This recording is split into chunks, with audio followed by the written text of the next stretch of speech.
mbokk yi asalaamaaleykum ñu ngi fas yéene waat dellu si ak yéen ci ñaareelu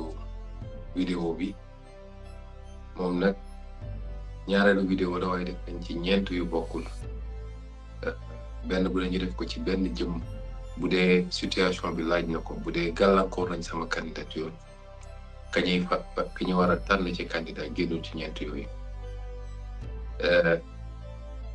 waxoon nañ leen ci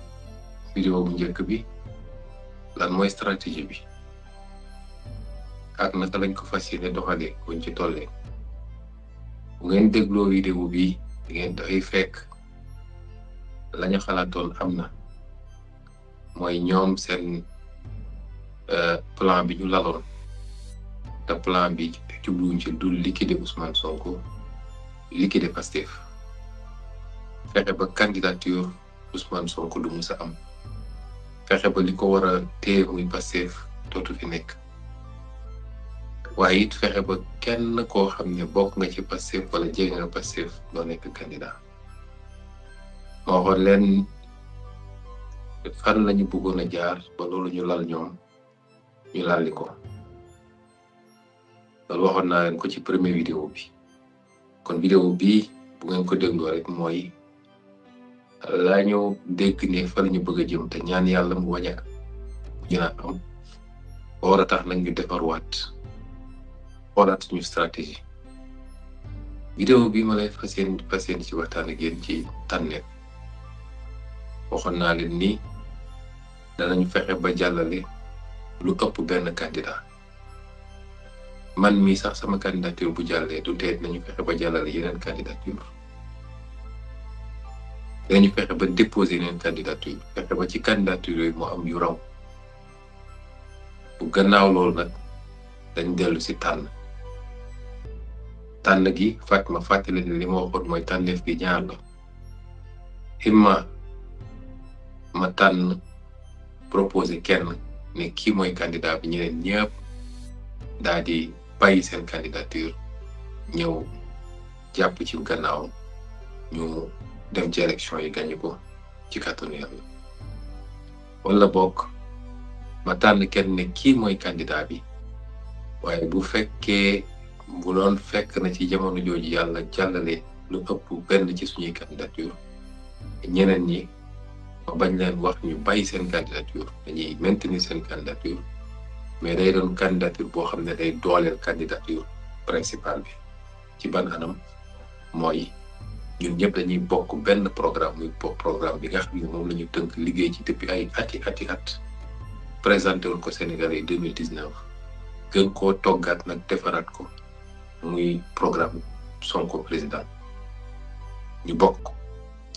ñaareel bi mooy ñu gën a yaatal suñuy temps d'antenne bu ñu waroon am benn temps d'antenne ñu mun ci am temps d'antenne yu bëri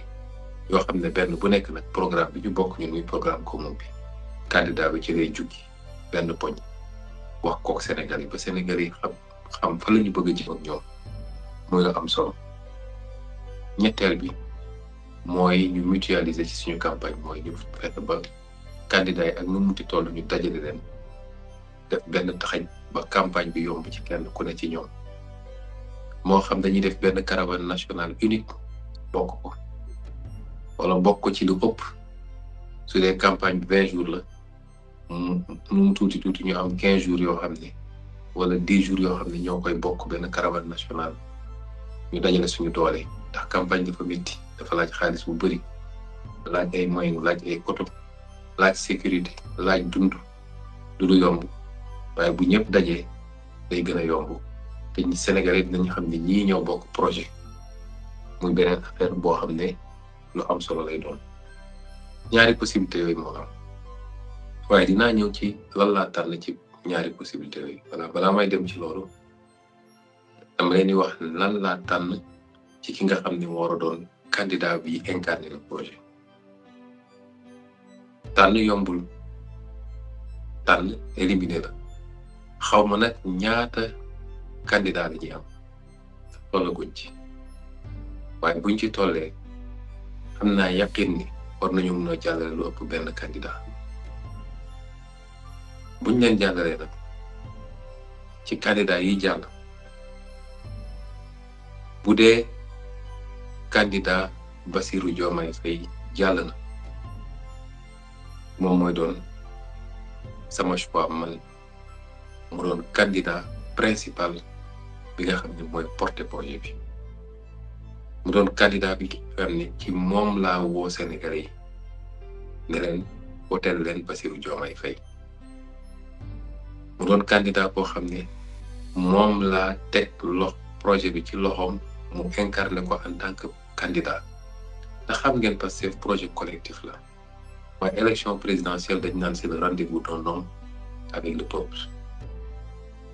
moo tax collectif bi day jàppale góor nit kooku ñu tànn moo xam góor la moo xam jigéen la kooku nag sama tànneef day méngoo ak Bassirou Diomaye Faye tànn gi ma tànn Bassirou nag defe naa du bett kenn mënoon na doon kenn ku nekk ci ñeneen ñett ñi nga xam ne préparé naa leen wàllu ay vidéo ne mën na doon kenn ci ñoom di ko xaar nag ba ñu egg ci jamono jooju la fay xew ci diggante fii ma toll nii ci mois de juillet 2023 di wax ak yéen ak ba ñuy toll ci loolu muy mois de janvier tax xam ngeen ni liste ba nu mu gën saa gudd le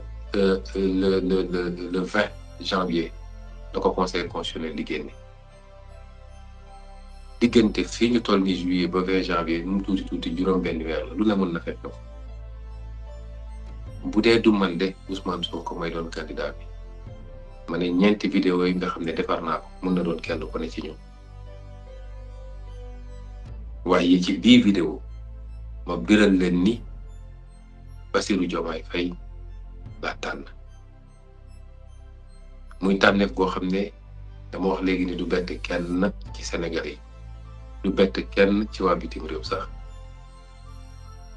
ñeneen ñëpp mënoon na doon ñoom mérité nañ ko am nañu sama confiance dama toog xalaat ci ay critères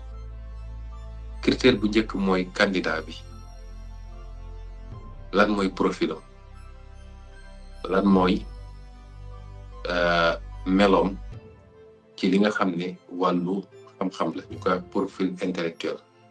ci li nga xam ne wàllu formation la ci li nga xam ne wàllu jaar-jaar la tax dama leen yàgg wax ni un homme politique dañ koy natt ci discours am waaye dañ koy natt surtout ci parcours am mooy politique du wax kese politicien boo jël mu ne la maa fi gën a baax maa fi gën a jub maa fi gën a set maa fi gën a bëgg réew waaye est-ce que ci jaar-jaaram bu ñu xooloon jaar-jaaram méngoo nag loolu tam sénégalais bu ne war na ci di bàyyi xel ndax njuumte ñu dal yëpp ci tànneef li ko andi mooy dañuy topp rek waxu politicien bi waaye duñu xool jaar-jaar ñaareel bi nga xam ne moom lay jiital ci critère mooy expérience muy lu am solo expérience am na solo mooy nit ki jaar-jaaram lan la ko war a jox ci xam-xam ba ñu yaakaar ni war na am na jox réew mi ñetteel bi ma jiital mooy kamay tànn naka la méngoo li nga xam ne mooy infrastructure parti bi nga xam ne moo war a porter liggéey bi parti wala élection dafa am lu koy porter mooy machine bi appareil électoral bi élection dafa am lu koy porter mooy électorat bi ñii dem wote ci nga xam ne ñëpp bokk ñi ci parti bi ñii bokk nañ ci parti bi ñii sympathisant lañu rek mooy dañ laa bëgg rek ngir yàlla kon dañ laa bëgg ci yaakaar gi ñu am ci yow ne mën ngaa defar réew mi kon loolu dafa am solo ma xool tànn bi may tànn naka ba ci ban degré lay méngoog loolu parce que boo tànnee mën nga tànn koo xam ne profilam baax na lool waaye bu dee boo ko tànnee lenn ci infrastructure bi lenn ci base bi nga xam ne ñoom ñooy dem ci lu ëpp 16000 bureaux de vote ci réew mi ñoom ñoo war a toog ñoom ñooy dem dugg di def porte à porte kër ak kër di def campagne dugg ci marché yi ñoom ñooy mobiliser électeurs yi wala lenn ci sympathisants yi nga xam ne donte bokkuñu ci parti bi am nañu yéene voté pour yéen bu dee boo tànnee ko jëmm jooju donte profilam baax na lool ci wàllu intellectuel ci wàllu diplôme ci wàllu loxoy set waaye bu dee boo ko tànnee mën na andi friction mën na tax ñenn ci ñi war a yenu liggéey bi ne gisuñu suñu bopp wala ñu gedd ba dem bu boobaa it doo ko tànn ndax loolu dafa am solo moo tax am na yeneen anam yuñ doon nekk tànneef bi dañ koy delloo Sénégalais yi delloo ko militants yi delloo ko base bi delloo ko Sénégalais yi électeurs yi laaj leen lan ngeen ci xalaat waaye damay njort ni temps bi ak situation bi du ko maye ñett yooyu dafa am solo ñeenteel bi nag mooy keñey tànn naka la mel ci projet bi bu ma jëlee ñeenti critères yooyu dinaan wax ni choix bi ma def ci Bassirou Diomaye du choix de cœur choix de raison la mooy tànnuma ko ci cofeel wala ci mbëggeel wala ci parparlo waaye dama ko tànn ci xeltu ma xeltoo ba dajale gis ni profil bi ku ko jiital ma ànd ci puus ñeneen ñëpp ñëw jàpp victoire bi dina yomb lool naam Bassirou Diomaye sama rakk la ñëpp xam nañ ko Bassirou Diomaye duñu ñaar benn lañu mag moom muy koo xam ne jamono jii ñu toll ma toog sama kër nii ñu bari dem moom mu nekk prison Cap Manuel la ko yóbbu prison Cap Manuel cofeel gi mu am ci man ba mënul téye boppam moo ko andi ndax keroog bu ñu nee convoqué nañ ma ci tribunal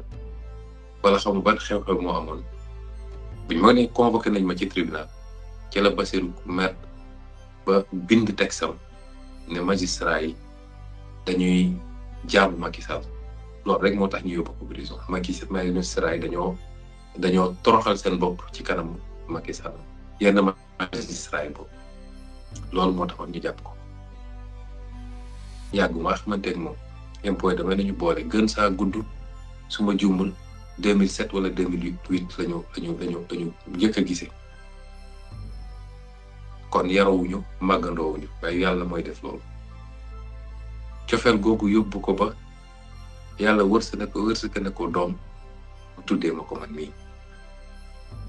te loolu su ma juumul 2016 la woon dañ may dàkk ci fonction publique dañ ma dàkk ñu teg ci ñetti semaine wala ñaari semaine yàlla wërsëg ko doom mu tuddee ma ko kon kooku kenn mënul laam-laamee sama digganteeg moom ci wàllu cofeel wàllu mbokkoo sama rakk la sama xarit la noonee kat Bassirou mel ak man noonu la ñeneen ñëpp mel ci man Birame Souleye noonu la ñu mel El Malick Ndiaye noonu la ñu mel Abbas Fall noonu la ñu mel Maïmouna Dièye noonu la ñu mel et cetera parce que ay frère lañu ay sœur lañu militants yi ma bëgg ba mu jaral leen lu ne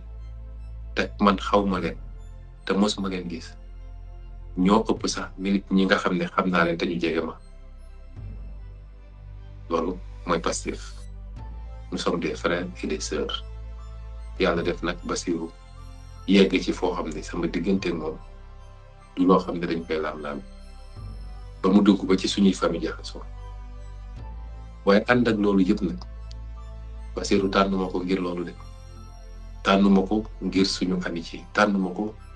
ngir li nga xam ne dox na suñu diggante déedéet man du ma politiquer noonu dama leen musa wax ni la jëm ci réew mi aw ma ci sentiment aw ma ci rakk aw ma ci mag aw ma ci baay aw ma ci doom intérêt Sénégal bu ngeen di fàttaliku élection présidentielle 2019 bi ma demee ba Bignona nga xam ne fala cosaan muy département boo xam ne sama dëkku baay fala ne dama wax ak ñoom ne leen bu leen ma wooteel mukk parce que seen doom la bu leen ma wooteel mukk parce que seen mbokk la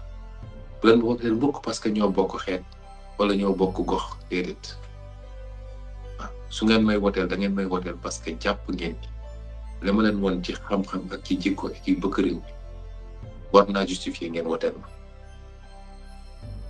moo tax du ma tànn ci yaa ma neex dama tànn Bassirou ci critères yi ma jiital léegi mooy bu ci njëkk mooy lan mooy profilu Bassirou Diomaye ku ñu ne jàng na sans faute ba am maîtrise def concours école bi ñu ne moo gën a kawe ci administration sénégalaise muy ENAM réussir ko def sa formation génn nekk inspecteur des impôts liggéey fa liggéey bu mucc fay ba nekk tey inspecteur principal am ay jaar-jaar yoo xam ne kenn du ko werante ci biir impôt te liggéey ci biir impôt lu mat léegi pratiquement 20 ans te kenn mënul taxaw ne Bassirou Diomaye mus naa jël dërëmu jàmbur wala mus naa jël terrain jàmbur dama ko yàgg wax ci sama bopp noonu ma ko waxee ci sama bopp laa ko mën a waate ci Bassirou Diomaye Faye gëm ni moom a gën a jub man kon kooku su dee ci wàllu déontologie mooy loxoy set bett na boor su dee ci wàllu xam-xam bett na boor ndax ba ñuy formé ñi war a yor état wala ñu formé Bassirou Diomaye Faye te mu liggéey nag en tant que haut fonctionnaire ci état boobu léegi di xale boo xam ni ku ko xam rek intelligence am nga ko nawee Bassirou est un homme extrêmement brillant macha allah te bi muy nekk école primaire ba léegi seede boobu lañ ko seedeel mu ànd ci tey ak dal nag waxam moo bëriwut li muy xalaat moo ëpp li muy wax bu xalaatee ba pare li muy jëf moo ëpp li muy wax kooku mooy Bassirou Diomaye Faye am na yar am na teggin dal na Bassirou Diomaye Faye bokk ci projet bi depuis le début ñi ma ñëw woo ne ma dañoo bëgg a taxawal parti te il faut nga ñëw buñ ma woowee ba pare damaa woo Bassirou Diomaye Faye woo Birame Souleye Diop woo Aïcha Touré woo nu mu tuddee ci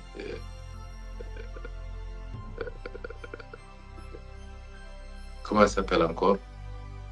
Jamil Sané seen moom bokk na ci ñi ma jël si man ñoom ñoo sumb parti bi dëgg-dëgg ma woo ñële ñu ñëw ne ma su dee yow dinañu bokk ndax fas yéene wu ñu woon def politique ci suñu dund bés boobu ba keroog bi ñuy def assemblée générale ba taxawal parti bi Bassirou Diomaye mu ngi ci projet bi ñu dénk ko fi mouvement des cadres ba programme bi may wax Bassirou Diomaye moo coordonné bi ñuy bind programme bi ñuy wax moo ko bind ànd ak cadre parti bi ñu dénk ko fi diaspora bi mu boole ko cumulé ko ak mouvement des cadres boo laajee waa diaspora bi kuy Bassirou Diomaye Faye dara nga ko wax it ba fan yële passé wala ay weer ci gannaaw ñu gis ni parti bi jar naa defaraat jar naa réorganiser waat ma jël li nga xam ne mooy xolu parti bi li nga xam ne mooy coordonner activité parti bi moo téye parti bi ndax parce que ni mu bindoo man dama leen ne ba ñuy def parti bi dama leen ne man du ma doon président boo xam ne day téye parti di gérer section yi di gérer coordination yi man bëgguma loolu kon nañu ut loo xam ne mooy gérer loolu poste secrétaire général Pastef kooku moo xam parti bi moo yor parti bi mooy coordonner ak département yi mooy coordonner ak commune yi mooy coordonner ak mouvement yi les femmes les jeunes les cadres les enseignants magi Pastef nitu daara yi mooy coordonner avec les démembrements de la diaspora kon kooku xam na parti bi xam na ko it mu day ma jël loolu teg ci loxo kon su dee par rapport ak projet bi muy deuxième critère bi Bassirou matale na ko ba mu mat sëkk ñetteel bi mooy par rapport ak expérience ndax bu ñuy wax expérience da ngay dégg nit ñi naan la kii homme d'état bu mag la ndax nekkoon na fi ministre nekkoon na fi directeur général nekkoon na fi ministre d'état nekkoon na fi mais loolu ça ne veut rien dire état Donald Trump musul nekk ministre musul nekk premier ministre musul nekk secrétaire d'état keneen ak keneen président yu bëri musuñoo jaar foofu waaye expérience bi ñu gën a intéressé ñun mooy est-ce que xam nga état bi muy fonctionner loolu Bassirou Diomaye xam na ko ndax moom la jàng loolu rek la jàng est-ce que am nga xam-xam loolu kenn weranteetu ko yàgg ngeen toog di seetaan Bassirou Diomaye est-ce que say loxo set na kenn weranteetu ko est-ce que tey buñ la newoon état ngi nii suba nga démarré peut-être minute bi sax mën naa Bassirou Diomaye dina démarré waaye li gën a nekk mooy Pastef projet la Pastef du mbirum benn nit moo tax équipe la ñuy demee équipe kon ma jàpp ni expérience bi ñu soxla pour mun a yor réew Bassirou Diomaye yor na ko mat sëkk Senghor biñ koy jox réew mu musul woon yor réew Abdoulaye Wade biñ koy jox réew ñaari yoon la dugg ci gouvernement def fa quelques weer génnaat waaye musul woon yor réew sooy xool président adduna bi néew na koo xam ne nekkoon nga ci appareil d'état bi c'est-à-dire en tant que ministre wala gouvernement bi demee ñu bëri musuñoo jaar foofu te ñi gën ci président yi nag mooy ñoo nga xam ne jotuñu leen formaté ci système bi ba yàq leen léeg-léeg li ci ëpp ñi gën ci président yi mooy ñooñu kon dangay gis wax ji day bëri wax diw am na expérience nit yàgg na ci gouvernement lan la fa am ci expérience randal alal réew mi complot jaay réew mi waa bitim réew ñun dañoo soxla lu bees lu yees lu ànd ak xam-xam ànd ak fit parce que réforme yi ñu war a def ci réew mi dafa laaj fit jëlaat suñu bopp moomaat suñu bopp dafa laaj fit waaye dafa laaj aussi xam-xam mais dafa laaj loxo yu set dafa laaj koo xam ne amul fenn fu la gars yi mën a téye ba di la xuj te loolu lépp daje na ci Bassirou Diomaye muy lu ma leer lu may lam-lame kon critères yi ma daje yi ñu dajale yëpp boo ko dajalee ma nga ci Bassirou ñeenteelu critère muy bu mujjee mooy choix bi ni mu gën a yomba expliquer ni mu gën a yomba layalee rek la gëne choix bi nga xam ne jarul lay yu bëri mooy choix bi gën bu dee da nga war a choisir ba pare war a expliquer lu bëri war a convaincre nit ñi li tax ma tànn bi li tax et cetera te ñu nga xam ne dañuy jege élection ndax vidéo bi may def du génn lu dul liste définitive bi génn na ba pare la ñuy dox suñu diggante ak élection bi na gàttaay boo xam ne boo ci bëggee nekk di convaincre nit ñi wala nit ñi tasaaroo nga war leen dajalewaat di andi dina xaw a métti te loolu gaw ma ni li nga xam ne mooy porter mbir mi ci infrastructure u Pastef suñu nee tànn nañu Bassirou Diomaye dina jaar ay lay ak ay wax yu bëri waaye dama gëm sax ni li Sénégalais yépp la nga xam ne tey ñëpp a bëgg changement te yaakaare ko jaarale ci ñun boo nee tànn naa Bassirou Diomaye dina ci am kenn koo xam ne dina ne incohérence am na ci du ci am kenn koo xam ne di nga obligé demaat di ko expliquer pourquoi kon loolu yëpp daje na gëm naa ni su ma tànnee Bassirou li nga xam ne moo porté li ñuy def nii ndax ku ñu àndal rek da ngaa ñëw jàpp ci liggéey bi yokk ci li nga andi waaye ñun ñëpp xam nañ ni te loolu yàllaa ko tudd nee naa leen duñ suñu mérite lay base bi dëgg mooy Pastef ak infrastructure ndax moo tax loolu il faut ma sédd ko ci choix bi naam te ñu ma tànn ne leen buñ ci tollee dem leen uti fiche am na ci ñoo xam ne tey am nañu profil bu mucc ayib ci wàllu intellectuel ci wàllu jaar-jaar ci wàllu expérience ci wàllu léegi-léegi lii du choix boo xam ne dama koo jël ci parparloo rek wala kii moom a neex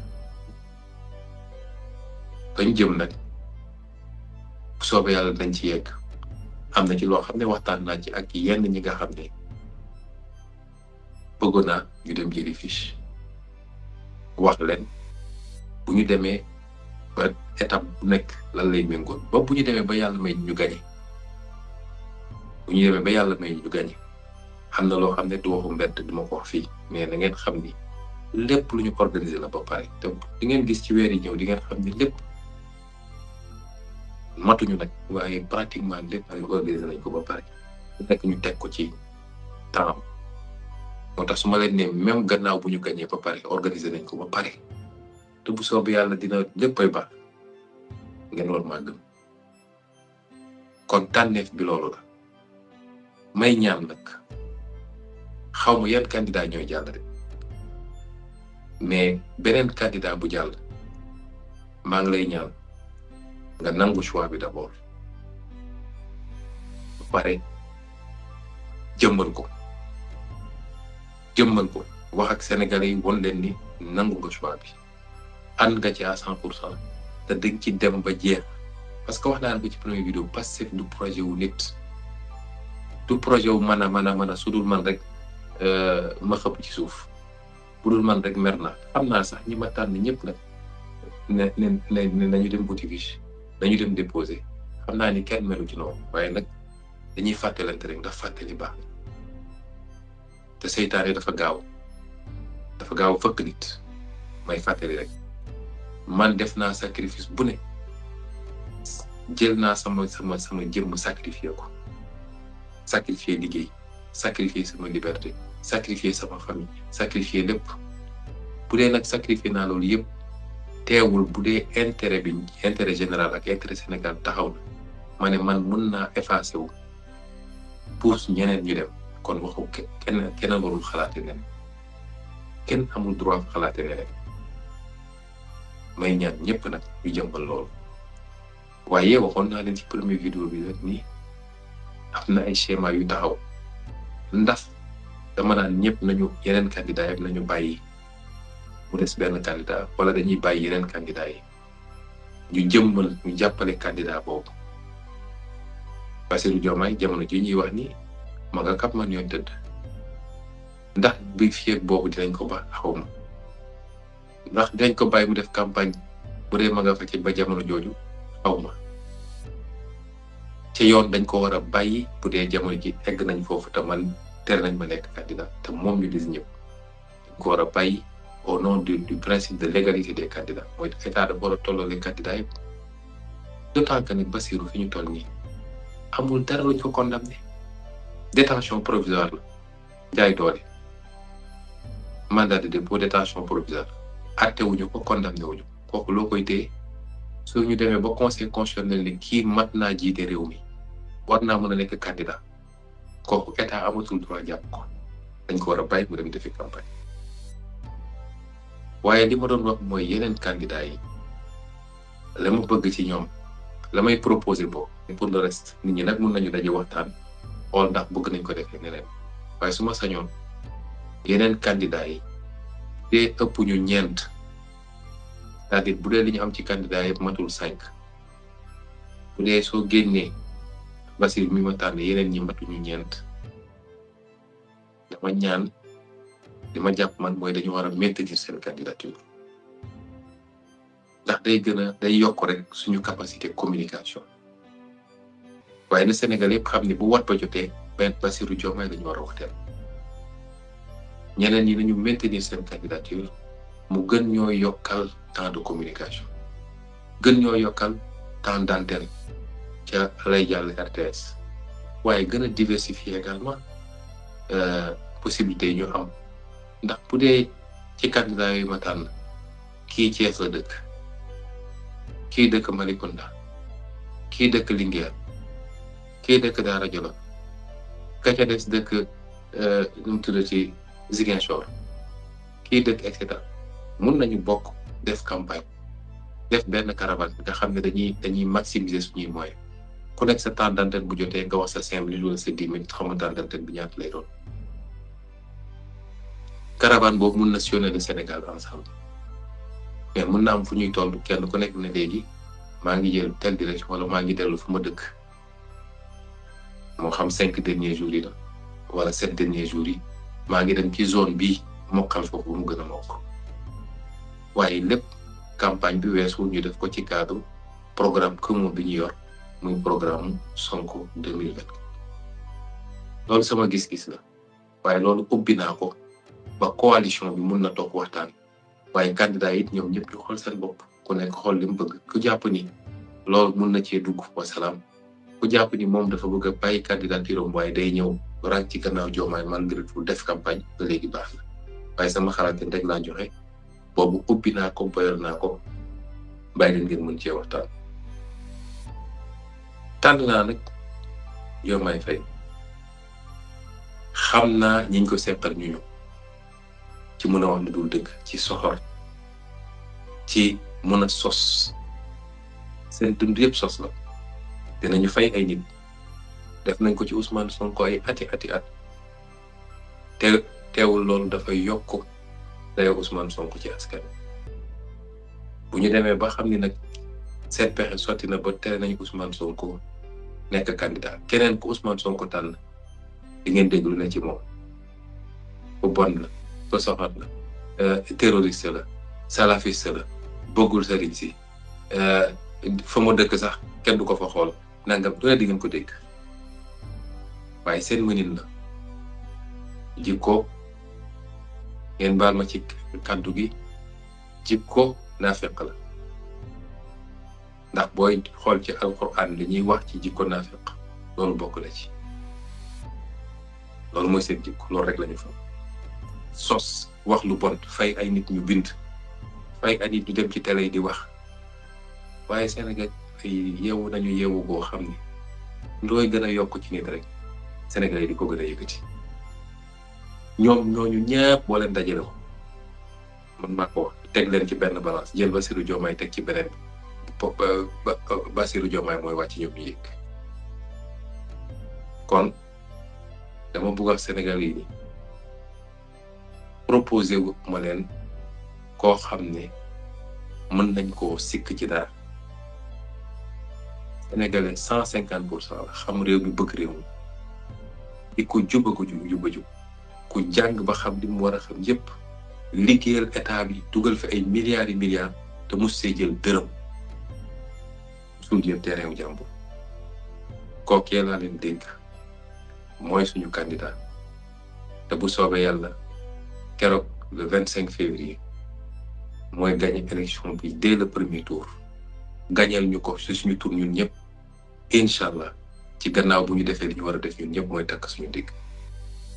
may dellu nag di lancer un appel à tous les Sénégalais de tous bords projet bi seen projet la de Pastef amul frontière nit mun na toog xalaat ni ñii de est-ce que su ma demee duñ ma daal est-ce que su ma demee am naa place ci projet bi wala maa ngi faroon ci fii wala maa ngi faroon fële est-ce que su ma demee duñ jàpp ni méngoowuma ak ñoom déedéet Pastef ànd naa ku nekk fii taal na loxoom ñëpp lenn rek lañu laaj kenn ku nekk boo ñëwee nangul règle yi mooy ñu ñëpp dañoo war a ànd suppi réew mi lii fi xew mënul wéy randal alalu réew mi détourné ay milliards dugal sa poche ak sa njaboot wala yóbbu ci ay banque denc jamono jooju jeunes yaa ngi bëgg a dee